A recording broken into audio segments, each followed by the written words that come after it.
Hello, welcome to Sahi IAS. Exam prelims exam बहुत नज़दीक आ गया है और सभी लोग बहुत ज़्यादा पैनिक में हैं कि क्या करना चाहिए, अब कैसे करें, सिलेबस कैसे कवर करें, क्या अप्रोच होना चाहिए, क्या स्ट्रैटेजी होना चाहिए। तो हम आपको यहाँ पे कुछ ओवरऑल स्ट्रैटेजी बताने वाले हैं कि 70 दिन में अभी ऑलमोस्ट 70 दिन बचे हुए हैं। तो उसमें हमारा अप्रोच क्या होना चाहिए, कैसे क्या करना चाहिए। तो एक मेजर पहले ये इस सेशन में मैं पहले मेजर अप्रोच बताऊंगी कि क्या क्या करना चाहिए। उसके बाद वीक वाइज आपका जो शेड्यूल क्या रहना चाहिए वो बताऊंगी और फिर बाद में और भी बातें करेंगे इससे रिलेटेड। तो इसमें अभी पैनिक होने की ज़रूरत नहीं है। अभी जो टाइम है उसको बेस्ट यूटिलाइज़ करने की ज़रूरत है। अभी आपका जो टाइम है वो बेस्ट है। इसमें आपको क्या करना, सबसे पहले हेल्दी रहना है। हेल्दी रहोगे तो ही पढ़ाई होगी, अदरवाइज़ तो आपको तकलीफ़ होगी और पढ़ाई भी नहीं होगी और पैनिक होने से टाइम वेस्ट होगा और कुछ भी नहीं होगा। उससे अच्छा आप पढ़ाई पे ध्यान दो। तो पहले हमारा क्या फ़ोकस है कि अभी तक जितना भी आपने पढ़ लिया है उसको मेजर जो सब्जेक्ट्स पढ़े हैं उसको पहले आप रिवाइज़ करेंगे, फ़ोकस करेंगे। वीक एरिया आपका जो भी सब्जेक्ट्स वीक है, पहले तो आप जो से आपके प्रीलिम्स की उसको आप प्रायोरिटाइज़ करेंगे कि कौन से सब्जेक्ट ज़्यादा मार्क्स के हैं, कौन से सब्जेक्ट थोड़े कम के हैं। उसके अकॉर्डिंग आप, जैसे हिस्ट्री में है, मॉडर्न हिस्ट्री से ज़्यादा क्वेश्चन पूछता है, एंशिएंट से उसके बाद मिडिवल से पूछता है, तो वैसे ही आप प्रायोरिटाइज़ करेंगे सब्जेक्ट वाइज।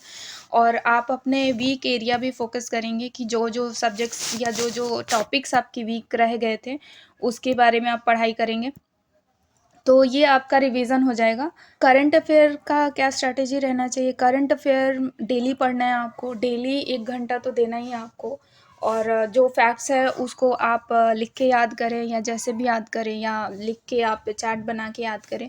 लेकिन ये डेली आपका काम होना चाहिए कि 1 घंटे करंट अफेयर आप डेली पढ़ें। चाहे वो आप मंथली मैगजीन से कवर करें, वो ज़्यादा सही रहता है।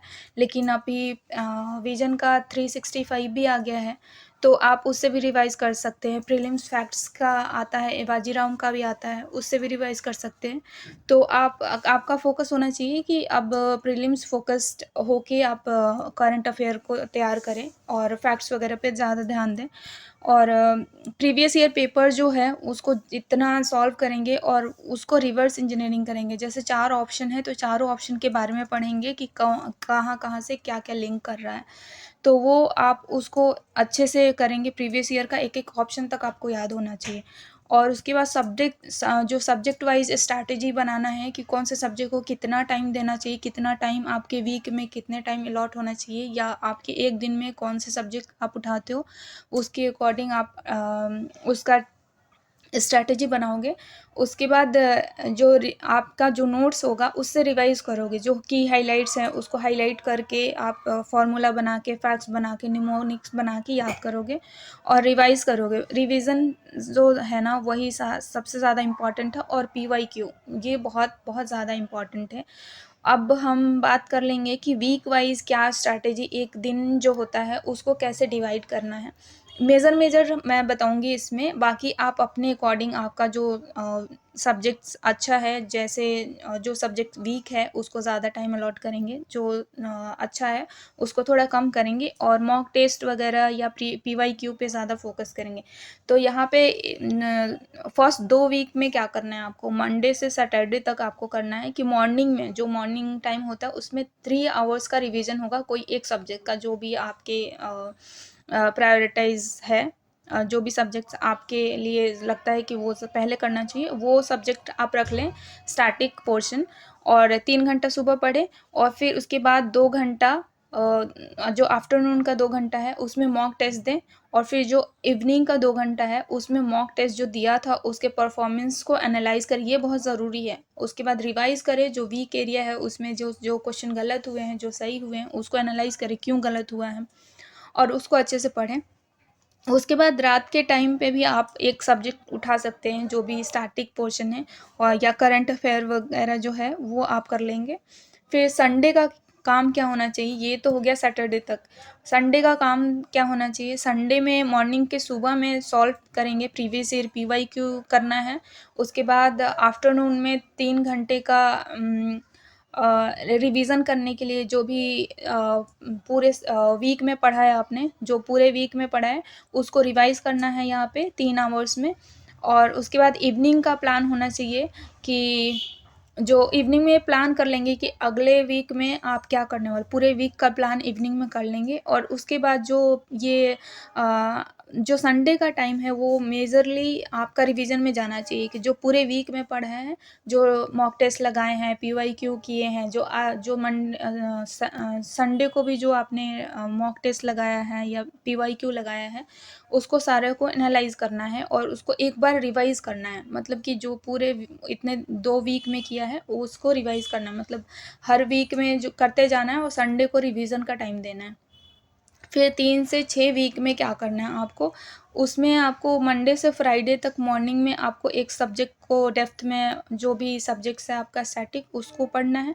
फिर आफ्टरनून में 2 घंटे मॉक टेस्ट देना है। फिर इवनिंग में उसको एनालाइज करना है। फिर रात के टाइम पे आप कोई भी सब्जेक्ट्स या करंट अफेयर को टाइम दे सकते हैं, या आप कोई भी स्टैटिक सब्जेक्ट्स को उठा के रात में एक पढ़ सकते हैं। तो दो सब्जेक्ट आपका स्टैटिक एक दिन में होना चाहिए।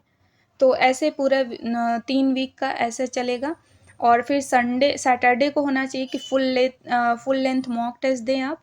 और आफ्टरनून 3 आवर्स का जो है वो, उसमें आप परफॉर्मेंस अपना एनालाइज करें कि क्या क्वेश्चन गलत हुए, सही हुए, जो भी हैं उसको एनालाइज करें और उसको रिवाइज करें। फिर संडे का भी वैसे ही है कि पीवाईक्यू सॉल्व करें और उसके बाद जो भी पढ़ा है पूरे वीक में उसको रिवाइज करें। और फिर दूसरे दूसरे जो वीक आने वाला है उसके लिए आप प्लान करें कि अगले वीक में क्या क्या आपका रह गया पोर्शन वो कवर करना है। तो उसके अकॉर्डिंग फिर मंडे से फ्राइडे तक 7 से 10 वीक में क्या करना है, मंडे टू फ्राइडे का फिर से मॉर्निंग का जो टाइम होगा, जो सब्जेक्ट्स आपके रह गए हैं वो आपके 2 डिफरेंट सब्जेक्ट्स कवर होने चाहिए। तो जिसमें 3 आवर्स एक सब्जेक्ट को देंगे और 3 आवर्स एक को देंगे। फिर आफ्टरनून रात में दे सकते हैं, 3 मॉर्निंग में 3 रात में। और आफ्टरनून 2 आवर्स के लिए मॉक टेस्ट देंगे आप हर रोज़। अब मॉक टेस्ट हर रोज़ लगाना शुरू करेंगे और इवनिंग में 2 घंटे के लिए एनालाइज करेंगे उसको। और फिर रात में एक आप स्टैटिक पोर्शन आप अपना कवर करेंगे जो रह गया है। तो फिर ये 7 से 10 वीक में ये सारे चलेंगे। फिर सैटरडे को यही मॉक टेस्ट होगा, फिर रिवीजन होगा और रिवाइज करके एनालाइज करेंगे। और संडे का वही रिवीजन शेड्यूल चलता जाएगा आपका। पीवाईक्यू संडे को करना है। उसके बाद जो जो भी रिवाइज किया है इतने हर वीक में उसको पूरे को रिवाइज करना है और अपकमिंग वीक्स का प्लान बनाना है। तो ऐसे सैटरडे चलेगा। फिर 11 से 12 जो जो लास्ट के जो वीक आएंगे उसमें क्या करना है, उसमें आपको रिवीजन पे फोकस करना है। जो भी अभी तक पढ़ा है उसको लगातार रिवाइज करना है और जल्दी जल्दी रिवाइज, अब रिवीजन पे ज़्यादा फोकस करना है। और ज़्यादा से ज़्यादा टेस्ट जो पेपर्स हैं जो सॉल्व किए हैं या जो सॉल्व करना है, एक दो रह गया है, जो भी रह गया है उसको सॉल्व करें, एनालाइज करें और अपना जो भी है उसको रिवाइज करें। रिवीजन पे ज़्यादा फोकस करना है। और जो भी वीक एरिया है या जो भी इम्पॉर्टेंट टॉपिक है जो हाईलाइट किया है वो उसको एक बार गो थ्रू हो जाना है, एक बार देख लेना। ये नहीं कि किया है तो छोड़ दिया, रिवाइज करते रहना है, करते रहना है। और जो मॉक टेस्ट है वो टाइम मैनर में देना है, टाइम अलॉट करना है। अब इस वीक में क्या है कि आपको टाइम पे फोकस करना है कि सब्जेक्ट्स जो भी आप टेस्ट लगा रहे हैं वो टाइम पे कंप्लीट हो जाए। ये बहुत इंपॉर्टेंट है। वहाँ पे आपको 2 घंटे का टाइम पूरा का पूरा नहीं मिलता है, बहुत डिस्टर्बेंस होती है। तो कम से कम 15 मिनट आप निकाल देंगे और 2 घंटे में से 15 मिनट आप निकाल देंगे। उसके बाद पेपर उतने में आपका सॉल्व हो जाना चाहिए। तो ये इस चीज़ का बहुत ज़्यादा ध्यान देना है कि जो पेपर है वो टाइम पे कंप्लीट हो जाना चाहिए। और सबसे मेन बात है कि एग्ज़ाम हॉल में आपको कॉन्फिडेंट रहना है। तो आपने जितना भी अभी इतने दिनों में जितना भी प्रिपरेशन किया है या आगे जितना भी करने वाले हैं, सबसे मेन पॉइंट है कि आप अपने लिए पॉजिटिव एटीट्यूड रखें। अपने जो आपने जो प्रिपरेशन किया है उस पे आप कॉन्फिडेंस रखें कि हमने अच्छा किया है, जितना भी किया है हमने ज़्यादा बेस्ट किया है। और जितना कॉन्फिडेंस रहेगा वहाँ पे उतने अच्छे से आप क्वेश्चन सॉल्व कर पाएँगे और वहाँ पे एक कॉन्फिडेंस का गेम रहता है कहीं न कहीं कि आप जहाँ पे कॉन्फिडेंस लूज़ किए वहाँ पे क्वेश्चन आपका पेपर ख़राब हो जाएगा।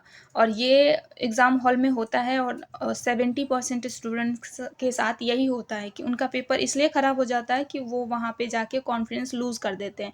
क्योंकि पेपर टफ़ आएगा और वो हमेशा ही आता है। ऐसा नहीं है कि कितना भी जो पढ़ लेता है ना, जो पूरा सिलेबस रट के भी चला जाएगा, उसके लिए भी पेपर वो टफ़ ही होता है। और जो मतलब इसलिए वहाँ पे जाके जो पॉज़िटिव एटीट्यूड होता है, वो ज़्यादा इम्पोर्टेंट रोल प्ले कर देता है। इसलिए आपको वहाँ पे एग्ज़ाम हॉल में सबसे ज़्यादा कॉन्फिडेंस रहना है और हेल्दी रहना है। इन पूरे जो लास्ट के कुछ दिन बचे हैं, जो 75 दिन बचे हैं, उसमें आपको हेल्दी रहना है। सबसे प्रायोरिटी अपने हेल्थ को देना है कि हेल्थ ख़राब ना हो। आपको अच्छे हेल्दी खाना खाना है और अच्छे से सोना है और स्ट्रेस नहीं लेना है। स्ट्रेस लेने से कुछ अच्छा कभी भी नहीं होता है, तो स्ट्रेस तो लेना ही नहीं है। जो भी स्ट्रेस में अपना टाइम वेस्ट करने से अच्छा है पढ़ाई में वेस्ट कर लो, वो यूटिलाइज़ भी हो जाएगा। तो आपको कॉन्फिडेंस रहना है, हेल्दी रहना है और उसके बाद रिवीजन पे फोकस करना है, हो जाएगा। और एग्ज़ाम सबका ऐसे ही होता है, सबको डर लगता है। आपको डरने की ज़रूरत नहीं है, पढ़ने की ज़रूरत है। तो थैंक यू सो